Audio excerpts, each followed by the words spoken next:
बाबा जी की प्यारी सात संगत जी, राधा स्वामी। आज की जो सच्ची साखी आप सुनने जा रहे हैं, उसे सुनने के बाद शायद आपके मन में गुरु पर भरोसा पहले से कई गुना बढ़ जाए। लेकिन मैं शुरुआत में ही आपसे एक बात कहना चाहता हूँ।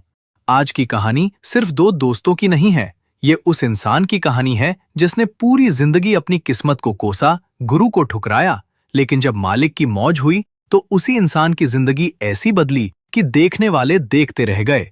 लेकिन संगत जी, इस कहानी का सबसे बड़ा चमत्कार आखिर में नहीं, बीच में होने वाला है। ऐसा चमत्कार जिसे सुनकर उस भाई के पैरों तले जमीन खिसक गई थी। इसलिए मैं हाथ जोड़कर विनती करता हूं, इस साखी को बीच में छोड़कर बिल्कुल मत जाइएगा, क्योंकि अगर आपने बीच का हिस्सा मिस कर दिया तो पूरी कहानी का सबसे बड़ा रहस्य समझ ही नहीं पाएंगे। और एक छोटी सी शिकायत भी है आप सबसे। आप में से हजारों लोग हमारी हर साखी बड़े प्रेम से सुनते हैं, पूरा वीडियो भी देखते हैं, लेकिन न जाने क्यों वीडियो को लाइक नहीं करते और चैनल को सब्सक्राइब भी नहीं करते। सच मानिए, आपकी एक छोटी सी मदद हमें रोज ऐसी ही सच्ची साखियां आप तक पहुंचाने की हिम्मत देती है। इसलिए अगर आपने अभी तक लाइक नहीं किया है तो अभी कर दीजिए, चैनल को सब्सक्राइब कर लीजिए और कमेंट बॉक्स में प्रेम से राधा स्वामी जरूर लिखिए। आपका एक कमेंट हमें यह विश्वास दिलाता है कि हमारी मेहनत सफल हो रही है। अब आइए शुरू करते हैं आज की सच्ची साखी। एक छोटे से शहर में दो बहुत अच्छे दोस्त रहते थे। दोनों की दोस्ती इतनी गहरी थी कि पूरे इलाके में उनकी मिसाल दी जाती थी। सुबह घर से साथ निकलते, दिन भर साथ काम करते, शाम को साथ लौटते। दोनों मजदूरी करते थे।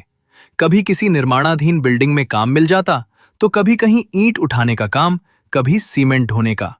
जिस दिन काम मिलता उस दिन चूल्हा जलता और जिस दिन काम नहीं मिलता उस दिन दोनों परिवार भगवान का नाम लेकर जैसे तैसे गुजारा करते। दोनों की आर्थिक हालत लगभग एक जैसी थी। दोनों के घरों में तंगी थी। दोनों के कपड़े साधारण थे। दोनों के सपने भी लगभग एक जैसे थे। लेकिन एक चीज थी जो दोनों को एक दूसरे से बिल्कुल अलग बनाती थी। पहला भाई गुरु पर अटूट विश्वास रखता था। चाहे घर में आधी रोटी हो, लेकिन उसके चेहरे पर मुस्कान रहती थी। वो नियमित रूप से डेरे जाता, सत्संग सुनता, भजन सिमरन करता और हर छोटी बड़ी बात में यही कहता, जो कुछ भी हो रहा है मेरे बाबा जी की मौज से हो रहा है। दूसरा भाई बिल्कुल उल्टा था। वो मेहनती जरूर था, लेकिन हर समय शिकायत करता रहता, किस्मत ही खराब है, मेहनत करते करते पूरी जिंदगी निकल जाएगी, भगवान भी शायद हमें भूल गए हैं। जब भी उसका दोस्त बाबा जी की महिमा बताने की कोशिश करता, वो तुरंत बात काट देता, बस कर यार, हर समय अपने बाबा की बातें मत किया कर। अगर तेरे बाबा इतने बड़े हैं तो आज भी तू मेरे साथ ही मजदूरी क्यों कर रहा है? अगर उन्होंने इतना ही सब कुछ दिया है तो तेरी जिंदगी में ऐसा क्या बदल गया? सत्संगी भाई मुस्कुराकर कहता, भाई बदलना हमेशा पैसे से नहीं होता, सबसे बड़ी दौलत संतोष होता है। मेरे पास चाहे आधी रोटी हो, लेकिन मैं चैन की नींद सोता हूं। मेरे मन में शांति है। मुझे भरोसा है कि जब सही समय आएगा मेरे गुरु मुझे कभी अकेला नहीं छोड़ेंगे। लेकिन दूसरा भाई उसकी बात सुनकर हंस देता, ये सब किताबों वाली बातें हैं, असली दुनिया में पैसा चलता है। गुरु वुरु कुछ नहीं करते, अगर करते होते तो हम आज भी मजदूर ना होते। सत्संगी भाई कभी नाराज नहीं होता था। वो बड़े प्यार से समझाता, देख भाई, मैं तुझसे कभी जबरदस्ती नहीं करूंगा, लेकिन एक बार मेरे साथ चलकर सत्संग सुन ले। अगर तेरे मन को अच्छा ना लगे फिर कभी नहीं कहूंगा। लेकिन हर बार जवाब वही मिलता, मैं तेरे डेरे नहीं जाऊंगा और ना ही तेरे बाबा को मानूंगा।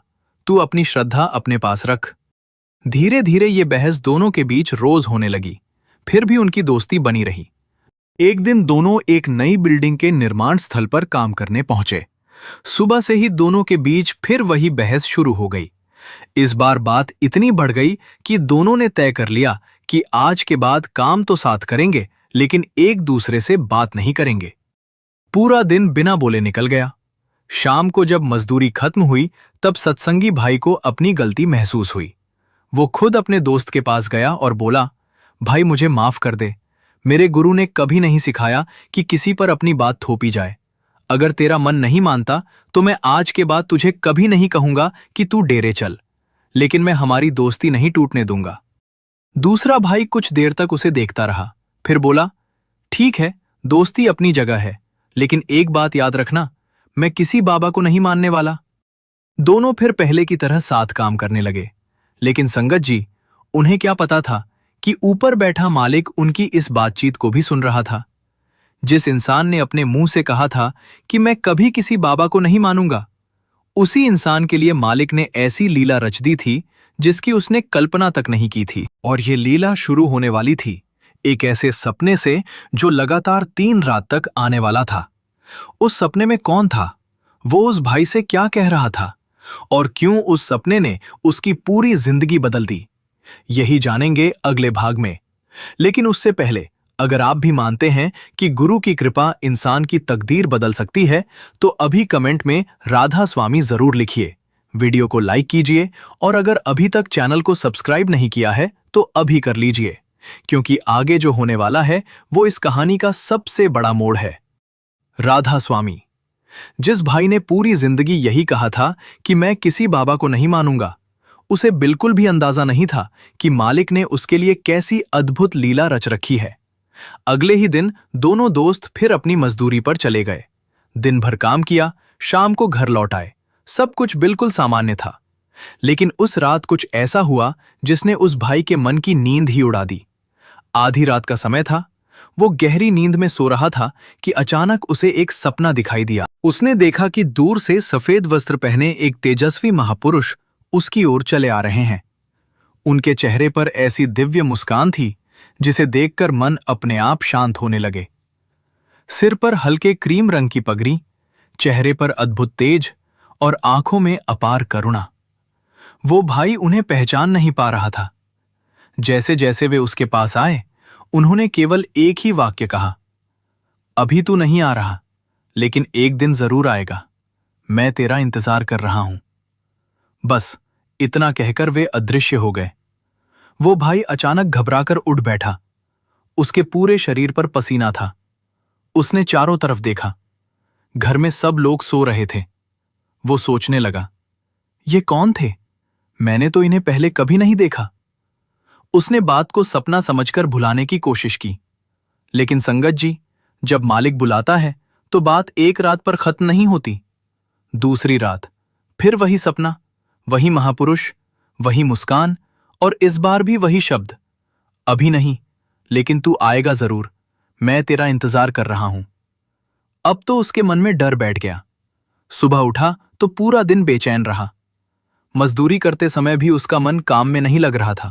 उसका दोस्त बार बार पूछता, क्या बात है भाई, आज इतने चुप क्यों हो? लेकिन वो हर बार यही कह देता, कुछ नहीं, बस तबीयत ठीक नहीं है। दिन बीत गया, रात आई, और तीसरी रात फिर वही सपना। इस बार वो महापुरुष पहले से भी ज्यादा स्पष्ट दिखाई दिए। उन्होंने उसके कंधे पर हाथ रखा और बड़ी करुणा से कहा, बहुत देर मत कर, मैं तेरा इंतजार कर रहा हूं। इतना सुनते ही उसकी आंख खुल गई। अब वो डर नहीं रहा था, अब वो सोच में पड़ गया था। सुबह होते ही वो सीधे अपने सत्संगी दोस्त के पास पहुंचा। दोस्त ने उसके चेहरे की घबराहट देखते ही पूछा, क्या हुआ, सब ठीक तो है? वो बोला, यार, मैं तुझसे एक बात कहूं, लेकिन तू हंसना मत। सत्संगी भाई मुस्कुराया, मैं तेरी बात पर कभी नहीं हंसूंगा, बता क्या हुआ। उसने तीनों रातों का पूरा सपना ज्यों का त्यों बता दिया। सपने का एक एक शब्द, महापुरुष का चेहरा, उनकी पगड़ी, उनके कपड़े और उनकी आवाज, सब कुछ। जैसे ही उसने सपना पूरा किया, सत्संगी भाई कुछ क्षणों के लिए बिल्कुल शांत हो गया। उसकी आंखें नम होने लगीं। फिर उसने धीरे से पूछा, क्या सच में उनका चेहरा बिल्कुल ऐसा ही था? उस भाई ने कहा, हां, बिल्कुल ऐसा ही था। सत्संगी भाई ने कांपती आवाज में कहा, भाई, अगर तू सच बोल रहा है तो मुझे लगता है वो कोई साधारण इंसान नहीं थे। दूसरा भाई तुरंत बोला, तो कौन थे? सत्संगी भाई ने गहरी सांस ली और कहा, वो मेरे गुरु थे, मेरे बाबा जी। ये सुनते ही दूसरा भाई हंस पड़ा, तेरा दिमाग खराब हो गया है, मैंने तेरे बाबा को कभी देखा तक नहीं, फिर वो मेरे सपने में क्यों आएंगे? सत्संगी भाई बोला, यही तो मैं तुझे इतने सालों से समझा रहा हूं। गुरु जब किसी जीव पर मेहर करते हैं तो पहले उसे अपने पास बुलाने का रास्ता बनाते हैं। लेकिन वो भाई फिर भी नहीं माना। उसने कहा, नहीं, ये कोई और होगा, मैं ऐसी बातों पर विश्वास नहीं करता। सत्संगी भाई ने इस बार जबरदस्ती नहीं की, बस इतना कहा, ठीक है भाई, लेकिन अगर कभी मन करे तो सिर्फ एक बार मेरे साथ देरे चलकर दर्शन कर लेना। अगर तुझे लगे कि मैं गलत हूं तो जिंदगी में दोबारा कभी तुझसे ये बात नहीं करूंगा। वो भाई बोला, नहीं, मैं कहीं नहीं जाऊंगा। बात वहीं खत्म हो गई। लेकिन संगत जी, यहां मैं आप सबसे फिर एक छोटी सी शिकायत करना चाहता हूं। आप लोग इतनी श्रद्धा से पूरी कहानी सुनते हैं, लेकिन पता नहीं क्यों लाइक करने में इतनी देर कर देते हैं। अगर ये साखी आपके दिल को छू रही है तो अभी 1 सेकंड निकालकर वीडियो को लाइक कर दीजिए, चैनल को सब्सक्राइब कर लीजिए और कमेंट में राधा स्वामी जरूर लिखिए। आपका ये छोटा सा सहयोग हमें रोज नई नई सच्ची साखियां लेकर आने की प्रेरणा देता है। उधर उस भाई ने तो बात को वहीं खत्म समझ लिया, लेकिन मालिक ने नहीं। अब उसकी जिंदगी में ऐसा मोड़ आने वाला था जहां एक ऐसा महात्मा उससे मिलने वाला था जो उसे बिना पूछे उसके जीवन का सबसे बड़ा रहस्य बता देगा। और उसकी बात सुनकर वो भाई पहली बार सचमुच डर जाएगा। आखिर वो महात्मा कौन था? उसे कैसे पता था कि उस भाई पर किसी महान गुरु की कृपा होने वाली है? यही जानेंगे अगले भाग में। राधा स्वामी। उस भाई ने अपने दोस्त की बात तो सुन ली थी, लेकिन उसके मन में अभी भी विश्वास नहीं आया था। वो खुद से यही कह रहा था, सिर्फ एक सपना आ जाने से कोई किसी का गुरु कैसे हो सकता है? हो सकता है मेरा वहम हो सकता है दिमाग की थकान हो। मैं ऐसी बातों में नहीं पड़ने वाला। इसके बाद फिर वही रोज का सिलसिला शुरू हो गया। सुबह मजदूरी, दिन भर मेहनत, शाम को घर। लेकिन अब एक फर्क जरूर आ गया था। पहले वो हर समय अपने दोस्त से बाबा जी की बात सुनकर चिढ़ जाता था, लेकिन अब जब उसका दोस्त गुरु की महिमा बताता तो वो उसे बीच में नहीं रोकता था। वो चुपचाप सुनता रहता। हालांकि बाहर से वो खुद को पहले जैसा ही दिखाता था, लेकिन अंदर ही अंदर उसका मन बार बार उसी सपने को याद करता। उसे बार बार वही चेहरा दिखाई देता, वही आवाज सुनाई देती, मैं तेरा इंतजार कर रहा हूं। दिन बीतते गए। एक दिन घर में फिर पैसों को लेकर झगड़ा हो गया। पत्नी परेशान, बच्चे उदास, रसोई में राशन भी बहुत कम बचा था। उस दिन पहली बार वो भाई देर रात तक अकेला बैठा सोचता रहा, क्या सच में मेरी किस्मत कभी बदलेगी? क्या मैं पूरी जिंदगी ऐसे ही मजदूरी करता रहूंगा? अगले दिन काम पर जाते समय उसने अपने दोस्त से कहा, यार, मुझे लगता है मेरी जिंदगी में कुछ न कुछ गड़बड़ जरूर है। मेहनत मैं भी उतनी ही करता हूं जितनी तू करता है, लेकिन मेरे मन को कभी चैन नहीं मिलता। सत्संगी भाई ने बड़े प्रेम से कहा, चैन बाहर नहीं मिलता भाई, चैन अंदर मिलता है। वो मुस्कुराकर बोला, फिर शुरू हो गया तू। दोनों हंस पड़े। लेकिन उसी शाम उसने मन ही मन एक फैसला कर लिया। उसने सोचा, चलो किसी साधु महात्मा के पास चलते हैं, कम से कम वो तो बता देगा कि मेरी जिंदगी में आखिर कमी क्या है। अगले ही दिन छुट्टी लेकर वो एक प्रसिद्ध महात्मा के पास पहुंचा। वहां पहले से ही बहुत लोग अपनी अपनी परेशानियां लेकर बैठे थे। किसी को व्यापार की चिंता, किसी को बीमारी की, किसी को परिवार की। घंटों इंतजार करने के बाद उसकी बारी आई। वो अंदर गया, महात्मा जी के चरणों में बैठा और बोला, महाराज जी, मैं बहुत मेहनत करता हूं, सुबह से शाम तक मजदूरी करता हूं, लेकिन जिंदगी में न तरक्की मिल रही है न मन को शांति। कृपा करके बताइए कि मेरी किस्मत कब बदलेगी। महात्मा जी कुछ क्षण तक उसकी ओर देखते रहे, फिर उन्होंने अपनी आंखें बंद कर ली। कुछ पल बाद उन्होंने आंखें खोली और मुस्कुराने लगे। वो भाई हैरान हो गया। उसने सोचा, मैं अपनी परेशानी बता रहा हूं और ये मुस्कुरा क्यों रहे हैं? फिर महात्मा जी ने जो कहा उसे सुनकर उसके होश उड़ गए। उन्होंने कहा, बेटा, तेरी किस्मत तो बहुत चमकने वाली है। वो बोला, महाराज जी, अभी तो ऐसा कुछ दिखाई नहीं देता। महात्मा जी बोले, तुझे दिखाई नहीं देता, लेकिन मुझे साफ दिखाई दे रहा है। वो और भी हैरान हो गया।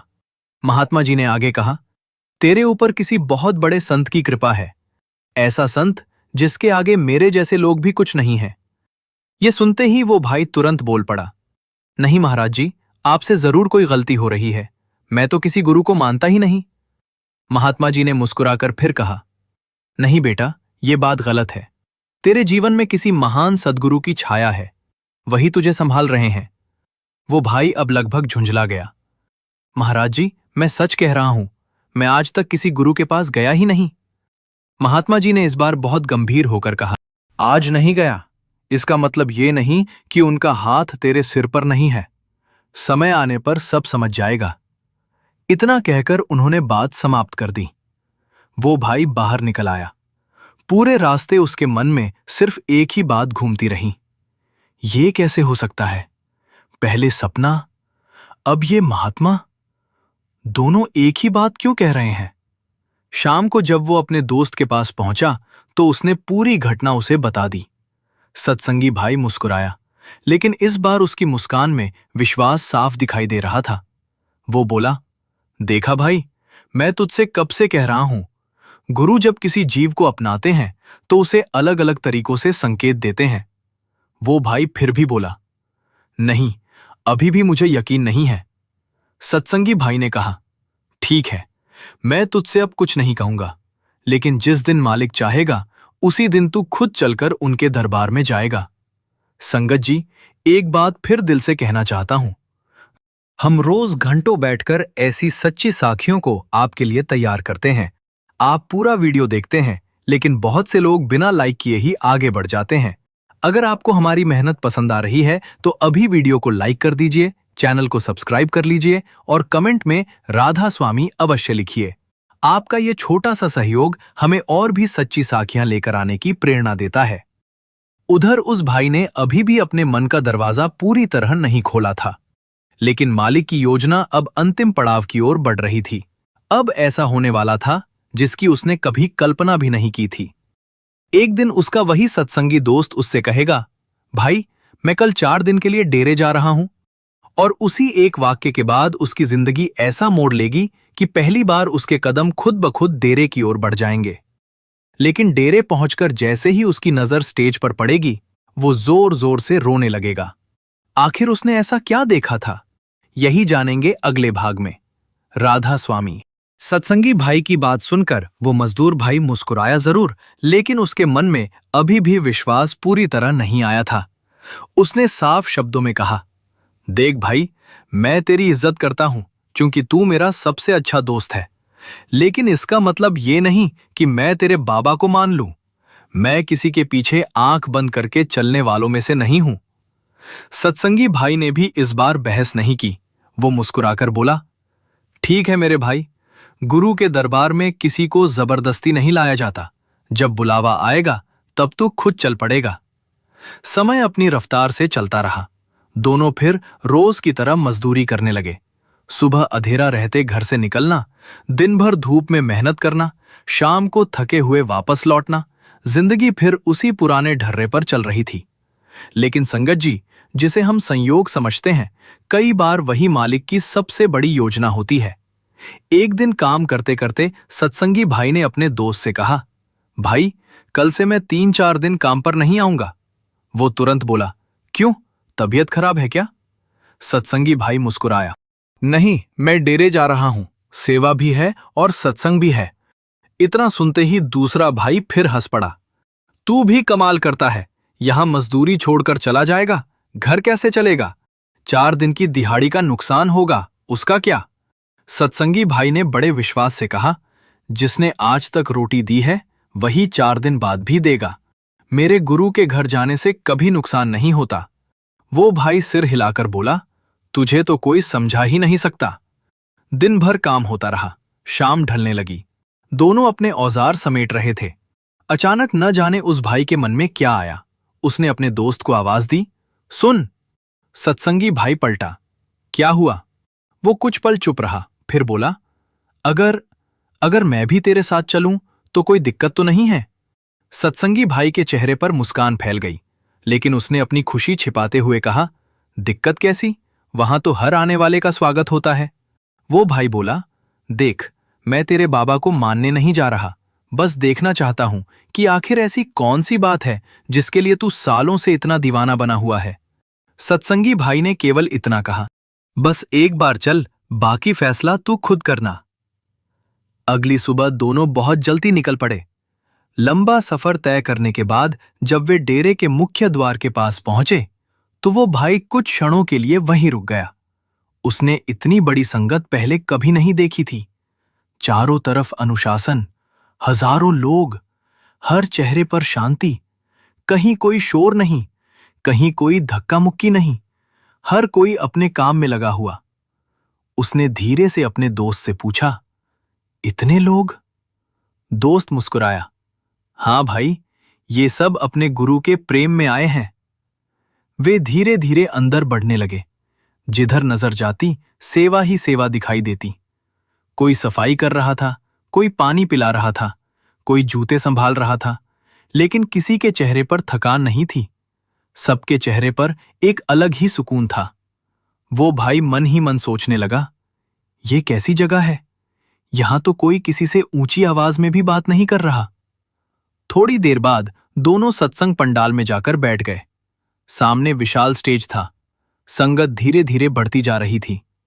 वो भाई बार बार चारों तरफ देख रहा था। उसका मन बिना वजह शांत होने लगा था।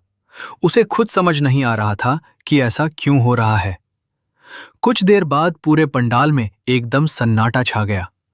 सभी लोग एक दिशा में देखने लगे। उसने भी उत्सुकता से उधर देखा और जैसे ही उसकी नजर स्टेज पर पहुंची, उसके पूरे शरीर में जैसे बिजली दौड़ गई। उसकी सांसें तेज हो गईं, आंखें पूरी तरह फैल गईं, होठ कांपने लगे। वो अपनी जगह से उठ भी नहीं पा रहा था। उसके सामने वही चेहरा था, वही दिव्य मुस्कान, वही सफेद वस्त्र, वही क्रीम रंग की पगड़ी, वही करुणामयी दृष्टि जिन्हें वो लगातार 3 रात अपने सपनों में देख चुका था। उसके मुंह से अपने आप निकला, ये तो वही है। उसकी आंखों से आंसू अपने आप बहने लगे। वो रोए जा रहा था और उसके आंसू रुक ही नहीं रहे थे। पास बैठा उसका सत्संगी दोस्त सब समझ चुका था। उसने धीरे से उसके कंधे पर हाथ रखा। वो कांपती आवाज में बोला, भाई, यही तो मेरे सपने में आए थे। यही कहते थे, मैं तेरा इंतजार कर रहा हूं। सत्संगी भाई की आंखें भी भर आईं। वो बोला, मैंने तुझसे कहा था ना, जब बुलावा आता है तो इंसान अपने पैरों से नहीं, मालिक की मौज से चलता है। संगत जी, यहां मैं फिर आप सबसे एक छोटी सी शिकायत करना चाहता हूं। सच बताइए, अगर ऐसी सच्ची साखियां आपके मन को छूती हैं तो फिर वीडियो को लाइक करने में इतनी देर क्यों? बहुत से लोग पूरी कहानी सुन लेते हैं लेकिन जाते समय न लाइक करते हैं न सब्सक्राइब। अगर आप चाहते हैं कि ऐसी ही और प्रेरणादायक साखियां लगातार आपके पास पहुंचती रहें तो अभी एक पल निकालकर वीडियो को लाइक कर दीजिए, चैनल को सब्सक्राइब कर लीजिए और कमेंट में प्रेम से राधा स्वामी अवश्य लिखिए। आपका एक छोटा सा सहयोग हमारे लिए बहुत बड़ी प्रेरणा है। उधर उस भाई के आंसू रुक नहीं रहे थे, लेकिन ये तो सिर्फ शुरुआत थी। अब उसके मन में एक ही इच्छा जन्म लेने वाली थी, नामदान लेने की। लेकिन क्या उसे तुरंत नामदान मिल गया या फिर मालिक ने उसके विश्वास की एक और परीक्षा ली? अगले भाग में जो हुआ उसने दोनों दोस्तों की जिंदगी हमेशा के लिए बदल दी। राधा स्वामी। सत्संग समाप्त हो चुका था, लेकिन उस भाई के भीतर जैसे एक नया जीवन शुरू हो गया था। जिस इंसान ने कुछ दिन पहले तक कहा था कि मैं किसी बाबा को नहीं मानूंगा, आज वही इंसान बार बार स्टेज की तरफ देख रहा था। उसे ऐसा लग रहा था कि अगर अभी यहां से चला गया तो शायद फिर कभी इतनी शांति महसूस नहीं होगी। बाहर निकलते समय उसने अपने दोस्त का हाथ पकड़ा और धीमी आवाज में कहा, भाई, तू इतने सालों से जो बातें कहता था, आज समझ में आ गया कि तू झूठ नहीं बोलता था। उसकी आंखों से आंसू अभी भी रुक नहीं रहे थे। सत्संगी भाई मुस्कुराया और बोला, मैंने कुछ नहीं किया मेरे भाई, ये सब मेरे गुरु की मौज है। अगर उन्होंने तुझे बुलाना न चाहा होता तो तू आज यहां तक पहुंच ही नहीं सकता था। उस दिन दोनों देर शाम अपने घर लौट आए, लेकिन अब पहले वाला इंसान कहीं खो चुका था। उसका शरीर घर आ गया था, लेकिन उसका मन अभी भी डेरे में ही था। रात को वो बिस्तर पर लेटा, लेकिन नींद नहीं आई। बार बार वही दिव्य चेहरा, वही करुणामयी मुस्कान और वही शब्द उसके कानों में गूंज रहे थे, मैं तेरा इंतजार कर रहा हूं। सुबह होते ही वो फिर अपने दोस्त के घर पहुंच गया। दोस्त ने दरवाजा खोला तो हैरान रह गया। वो बोला, अरे, इतनी सुबह? वो भाई बोला, मुझे तुझसे एक बात पूछनी है। पूछ। कल तू कह रहा था कि वहां नामदान भी मिलता है, वो क्या होता है? सत्संगी भाई मुस्कुराया। उसने बड़े प्रेम से नामदान का महत्व समझाया। फिर बोला, लेकिन भाई, ये सब गुरु की मौत से होता है। जब उनकी कृपा होती है तभी नामदान की बख्शीश मिलती है। वो कुछ देर चुप रहा, फिर बोला, अभी नहीं, जब मेरे गुरु चाहेंगे तब मैं आऊंगा। सत्संगी भाई ने उसके निर्णय का सम्मान किया। उसने जबरदस्ती नहीं की। दिन बीतते गए, दोनों फिर मजदूरी करने लगे।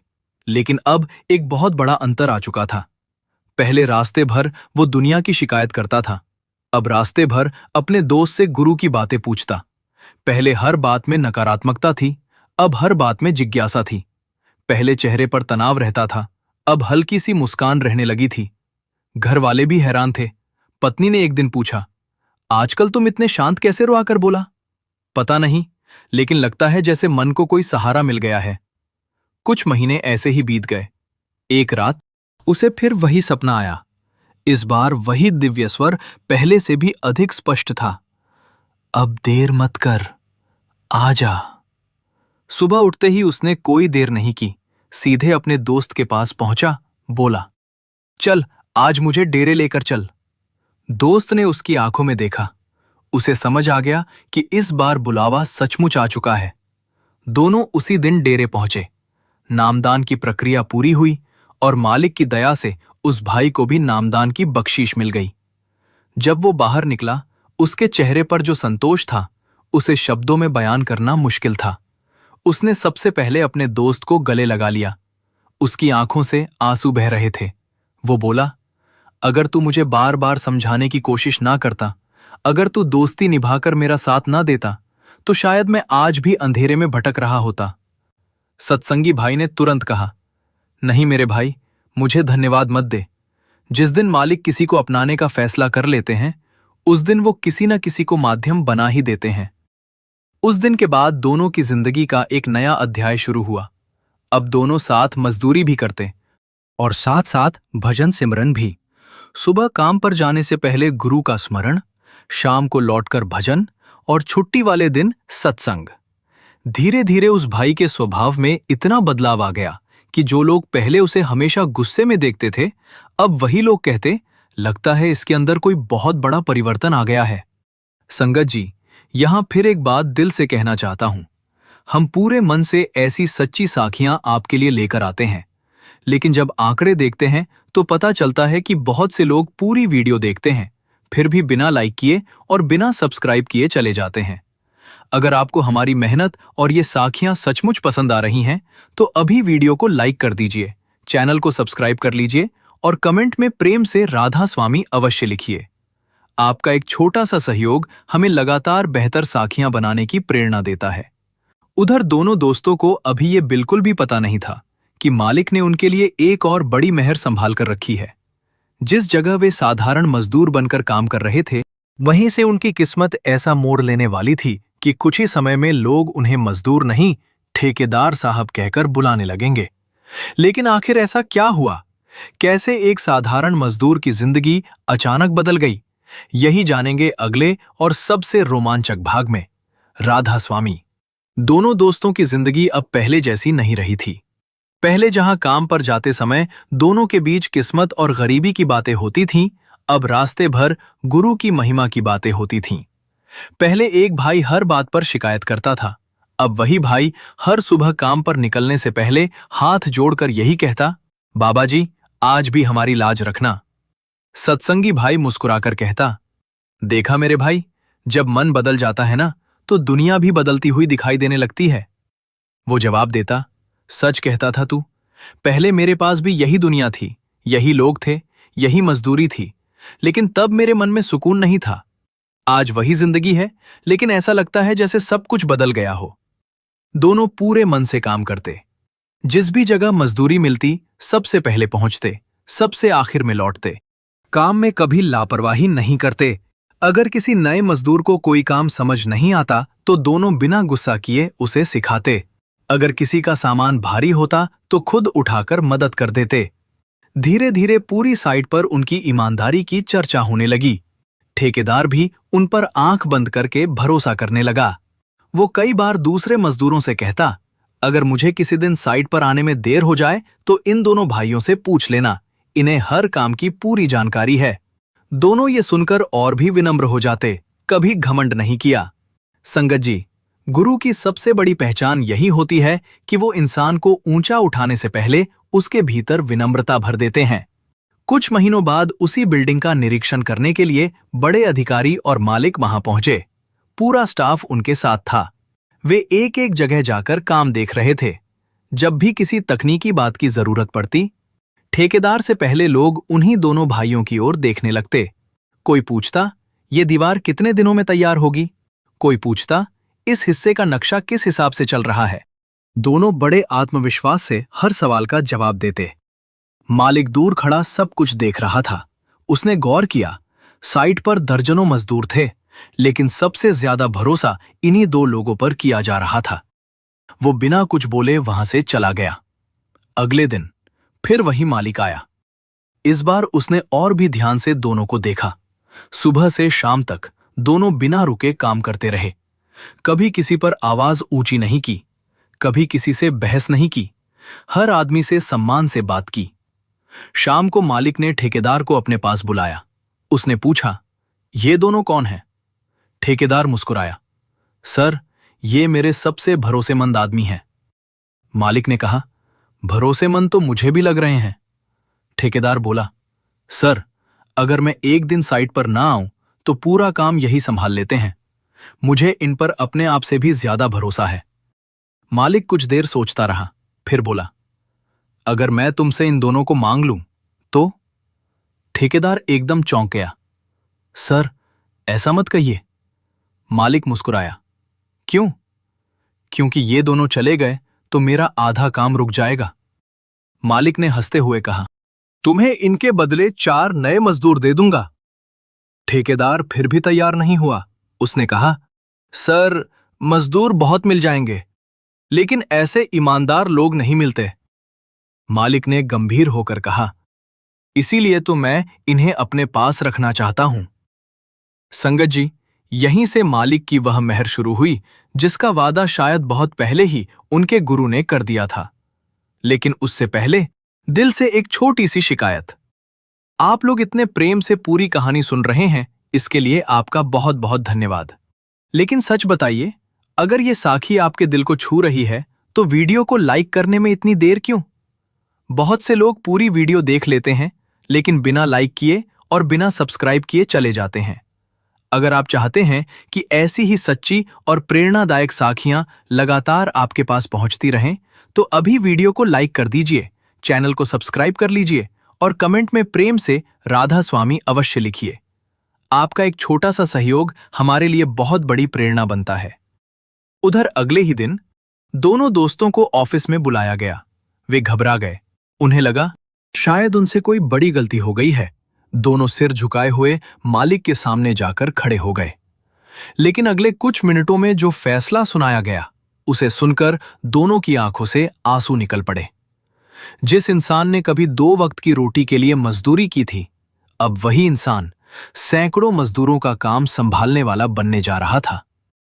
आखिर मालिक ने ऐसा क्या कहा और कैसे दोनों मजदूरों की किस्मत एक ही दिन में बदल गई, यही जानेंगे अंतिम भाग में। राधा स्वामी। दोनों दोस्त पूरे रास्ते यही सोचते हुए ऑफिस की तरफ जा रहे थे कि आखिर मालिक ने अचानक हमें क्यों बुलाया है। एक ने धीरे से दूसरे से कहा, भाई, कहीं ऐसा तो नहीं कि हमसे कोई गलती हो गई हो? दूसरा मुस्कुराया और बोला, अगर गलती भी हुई होगी तो सच बता देंगे, बाकी जो मालिक की मर्जी। लेकिन संगत जी, उन्हें कहां पता था कि जिस दरवाजे के सामने वे घबराकर खड़े हैं, उसी दरवाजे के पीछे उनकी जिंदगी का सबसे बड़ा फैसला उनका इंतजार कर रहा है। दोनों ने अंदर जाकर मालिक को प्रणाम किया। मालिक ने उन्हें बैठने के लिए कहा, लेकिन दोनों आदत के अनुसार खड़े ही रहे। मालिक मुस्कुराया और बोला, तुम दोनों कब से मेरे यहां काम कर रहे हो? एक भाई बोला, जी मालिक, कई साल हो गए। मालिक ने पूछा, अगर मैं तुम्हें मजदूरी से भी बड़ा काम दूं तो कर लोगे? दोनों ने एक दूसरे की तरफ देखा। उन्हें समझ ही नहीं आया कि मालिक क्या कहना चाहता है। उन्होंने धीरे से कहा, मालिक, हम जितना जानते हैं पूरी ईमानदारी से करेंगे।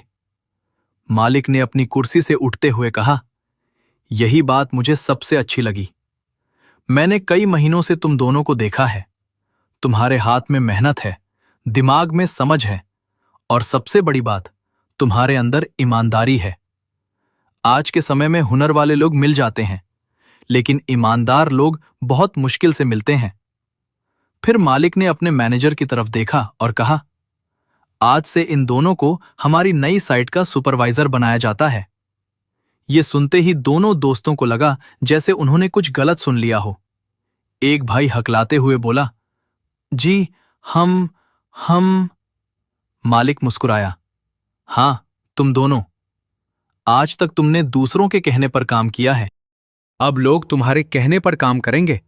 दोनों की आंखों से आंसू निकल पड़े। उन्हें अपनी मेहनत याद आ रही थी। वो दिन याद आ रहे थे जब कई कई बार बिना काम के घर लौटना पड़ता था।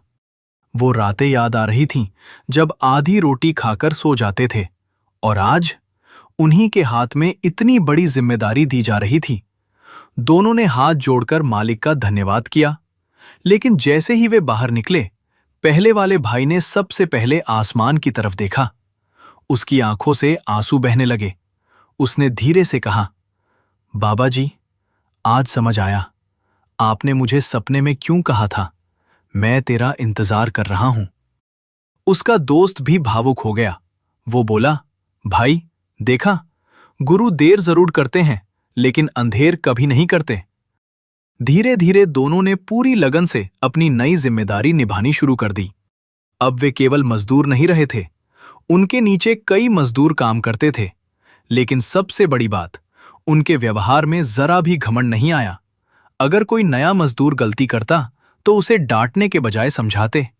अगर किसी गरीब मजदूर के घर में परेशानी होती तो सबसे पहले वही मदद के लिए खड़े होते।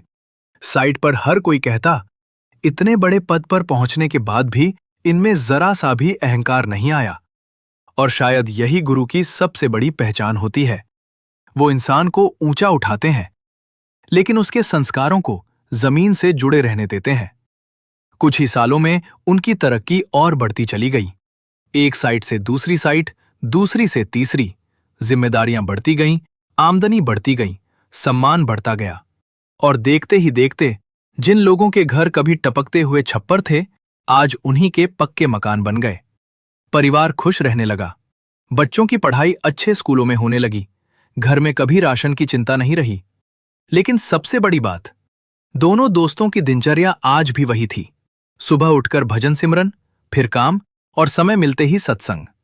संगत जी, आज आखिरी बार आपसे एक प्यार भरी शिकायत करना चाहता हूं।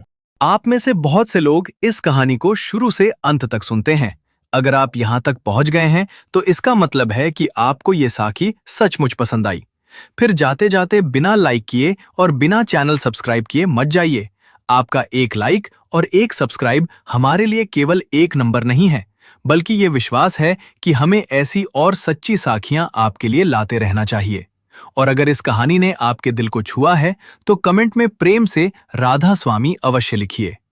संगत जी, इस साखी की सबसे बड़ी सीख यही है कि गुरु की कृपा केवल धन देने के लिए नहीं होती। वो पहले इंसान के विचार बदलते हैं, फिर उसका व्यवहार बदलते हैं, और उसके बाद उसकी तकदीर भी बदल देते हैं।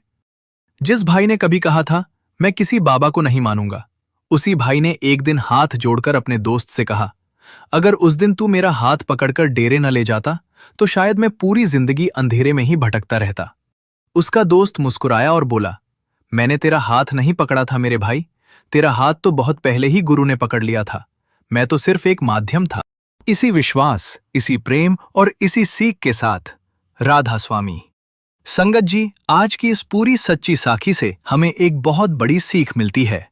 हम अक्सर सोचते हैं कि अगर हमारी प्रार्थना का जवाब तुरंत नहीं मिला, अगर हमारी परेशानी तुरंत दूर नहीं हुई, अगर हमारी नौकरी नहीं लगी, व्यापार नहीं चला, बीमारी ठीक नहीं हुई, तो शायद मालिक ने हमारी सुनवाई ही नहीं की। लेकिन ऐसा बिल्कुल नहीं होता। मालिक की अदालत में कभी देर हो सकती है, लेकिन अंधेर कभी नहीं होता। जिस भाई ने वर्षों तक गुरु का नाम सुनना भी पसंद नहीं किया, उसी भाई को सबसे पहले सपनों में बुलाया गया। फिर अलग अलग संकेत दिए गए, फिर डेरे तक पहुंचाया गया, फिर नामदान की बख्शीश हुई, फिर उसके मन को बदल दिया गया, और जब उसका मन बदल गया तब उसकी किस्मत भी बदल गई। याद रखिए संगत जी, गुरु पहले हमारी सोच बदलते हैं, फिर हमारा जीवन बदलता है। अगर सोच नहीं बदली तो लाखों रुपए भी इंसान को सुख नहीं दे सकते, लेकिन अगर सोच बदल गई तो आधी रोटी में भी आनंद आने लगता है। इसीलिए कभी भी अपने गुरु पर भरोसा मत छोड़िए।